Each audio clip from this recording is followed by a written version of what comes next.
Here we have my Clark MIG welder, what I use for welding all the panels on the Mini. I've done bits of welding here and there, purely for the fact that I used to be a panel beater. And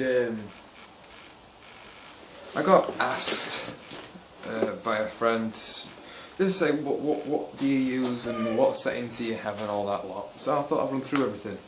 I run, I believe it's 0.8. Yes, I run 0.8mm welding wire. Crucial parts for any welder is that make sure your gas is set correct to the right pressure. I don't use any pressure gauges with me because these don't fucking work. But basically, you only want your gas to come out a little bit. You don't want too much coming out at once, because then you run through gas like it's nobody's business and it's not really cheap stuff. But on a standard welder, you'll only have one knob and no gauges normally. The trick is just to... I have it sort of like a light hiss, nothing too much, can't really feel it, just sort of a presence of air there that's a little bit colder. That sort of gets me sorted, and that's basically all there is with that. Also, make sure your nib's always clear, because how a welder works is it purifies the air with CO2 to provide a perfect weld.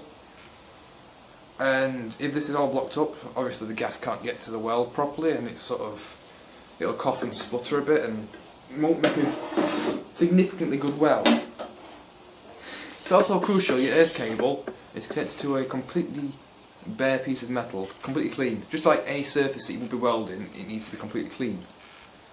It also helps if your earth strap's clean as well. Finished. Close that up. What speeds I use and what temperature I use is I usually use probably a 4-speed on the wire feed wire. All welders may be different.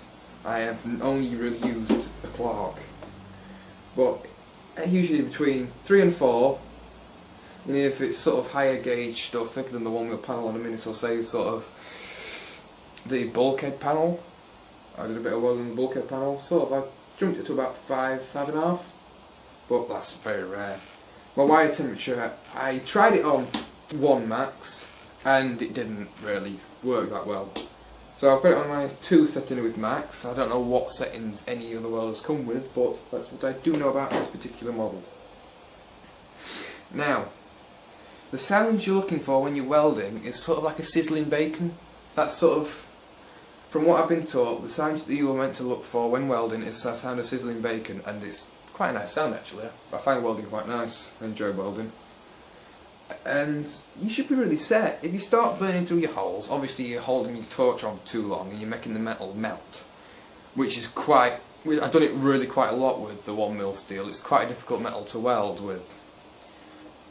So, just take your time, practice. My key thing is what I do is I practice quite a lot. Practice to get the welder set up, and so you're happy. If you look at this has got fucking hell of a lot of holes in it. But the sort of bead you're looking for, I'm trying to look for a decent bead now. It's sort of that bead, sort of a strong continuous one, not like a spluttery one like this. I just played about with a bit of sheet steel until I got the welder set up just right for my specification. And you're looking for decent penetration as well, so you're looking for the weld on both sides. Not a raised weld, but just a sort of, you can see the weld from the other side, sort of a surface where it's burnt up the paint.